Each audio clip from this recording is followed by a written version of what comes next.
तो फ्रेंड्स, इस सीरीज के पिछले एपिसोड में हमने नंबर 4 के बारे में जाना था कि कैसे इंग्लिश अल्फ़ाबेट में मौजूद सारे वर्ड्स नंबर 4 पर ही जाकर रुकते हैं, जिसको हम ब्लैक होल नंबर भी कहते हैं। आज हम इस वीडियो में ऐसे ही नंबर्स के बारे में कुछ अजीबोगरीब फैक्ट्स को जानेंगे। जैसे कि क्या आपको पता है कि 0 फैक्टोरियल 1 क्यों होता है, 0 फैक्टोरियल 0 क्यों नहीं होता।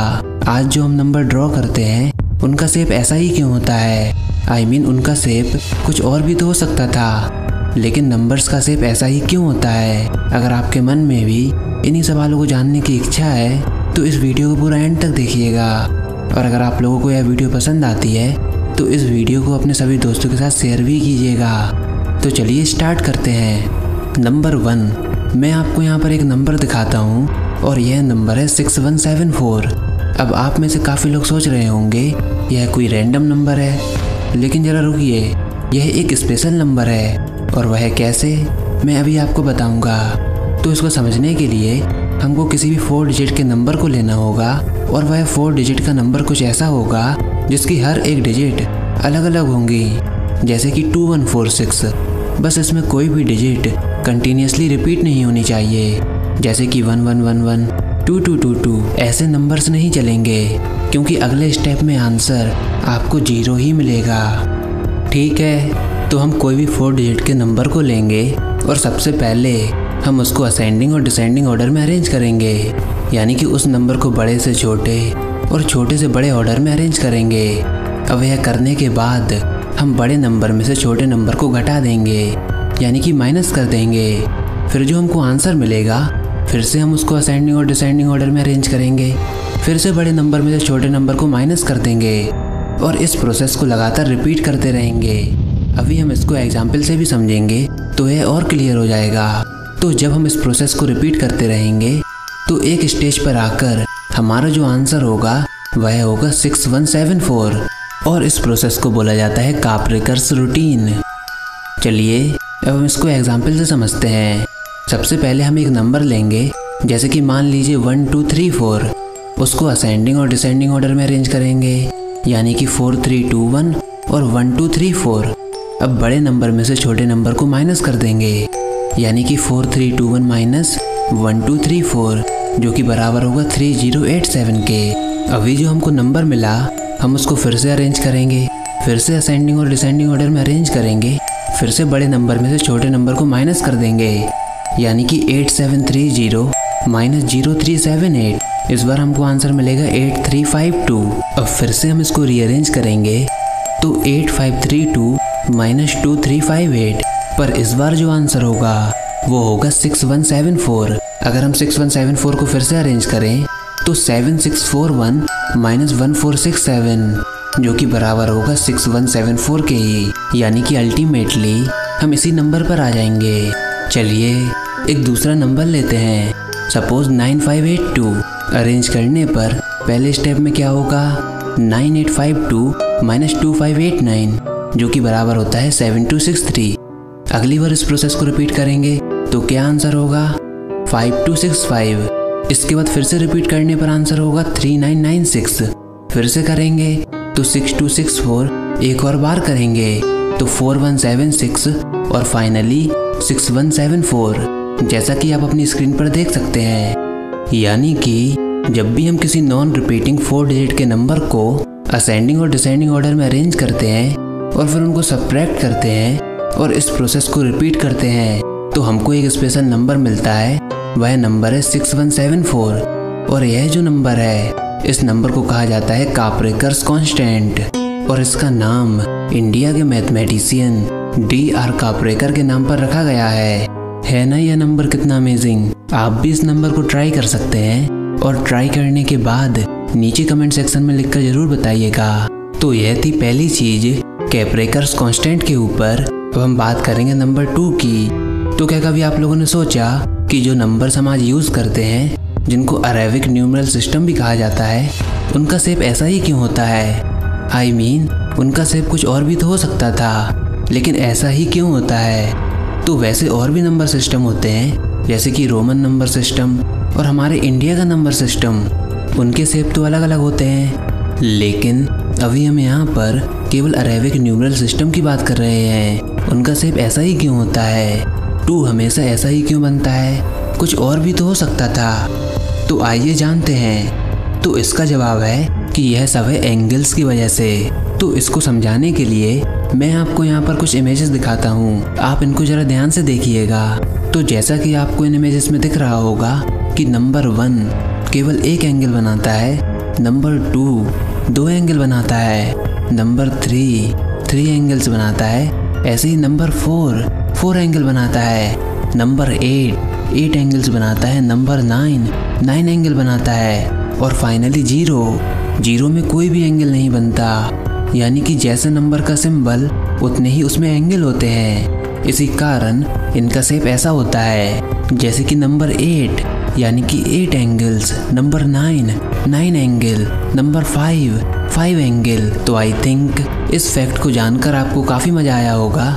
अगर ऐसा है तो इसके बारे में अपने सभी फ्रेंड्स को बताइएगा, जिससे कि वो भी देखकर इसको हैरान हो जाएं। तो अब चलते हैं नंबर 3 की ओर। आई थिंक आप में से मैक्सिमम लोग ये जानते होंगे कि फैक्टोरियल्स क्या होते हैं। अगर नहीं तो यह समझ लीजिए कि अगर आपसे कोई बोलता है कि आप 5 फैक्टोरियल की वैल्यू फाइंड करो, तो उसका आंसर होगा आपको सिंपली 5 के संग उसके पहले के जितने भी नंबर्स हैं उनको आपस में मल्टीप्लाई करना होगा, बस 0 को छोड़कर। जैसे कि 5 फैक्टोरियल की वैल्यू होती है 5 × 4 × 3 × 2 × 1 यानी कि 120। ऐसे ही अगर आपसे कोई पूछता है कि 9 फैक्टोरियल की वैल्यू फाइंड करो, तो उसका आंसर होगा 9 × 8 × 7। ऐसे ही मल्टीप्लाई करते जाइए 1 तक। सिंपल। तो यह सब तो ठीक है, लेकिन अक्सर हमारे मन में यह सवाल आता है कि जिस तरह हम बाकी के फैक्टोरियल की वैल्यूज़ फाइंड करते हैं, वैसे ही 0 फैक्टोरियल की वैल्यू 0 होनी चाहिए। क्योंकि अगर हम किसी भी चीज़ को 0 से मल्टीप्लाई करते हैं तो उसका आंसर 0 ही होता है। लेकिन 0 फैक्टोरियल की वैल्यू 0 नहीं होती।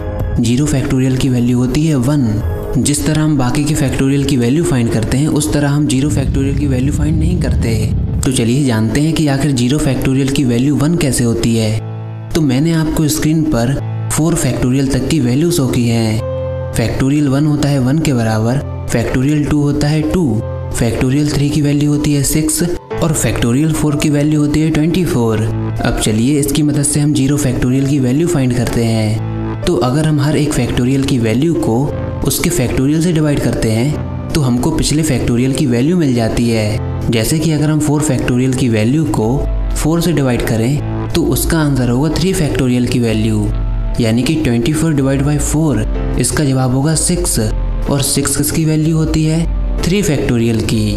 अब ऐसे ही अगर हम 6 को 3 से डिवाइड करें तो उसका जवाब होगा 2 और 2 किसकी वैल्यू होती है? 2 फैक्टोरियल की। अब अगर हम 2 को 2 से डिवाइड करें तो उसका आंसर होगा 1 और 1 किसकी वैल्यू होती है? 1 फैक्टोरियल की।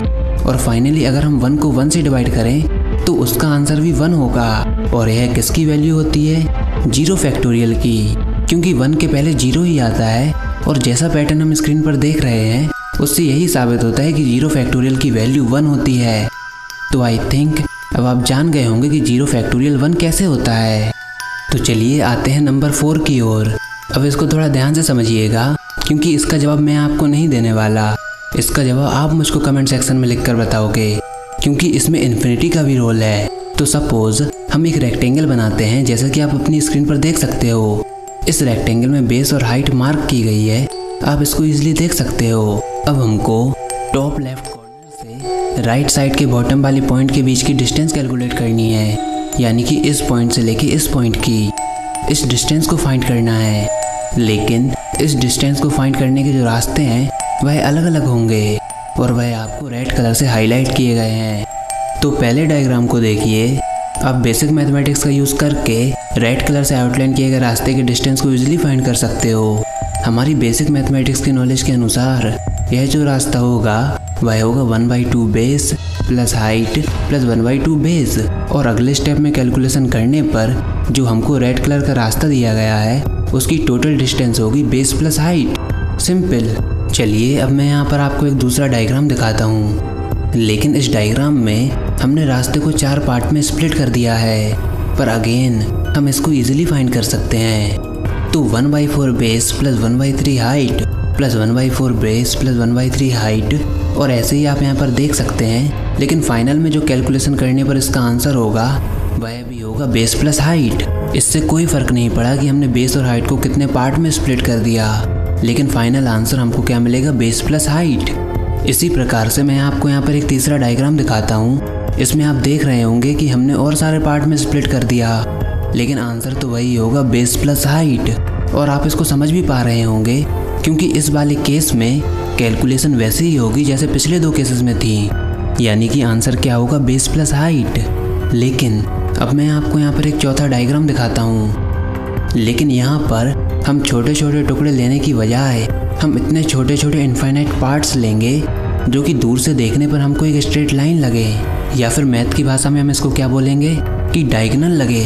हालांकि इसमें हमने इन्फिनिटी को अप्रोच करते हुए टुकड़ों का यूज़ किया है। तो अब इस बार इसकी लेंथ क्या होगी?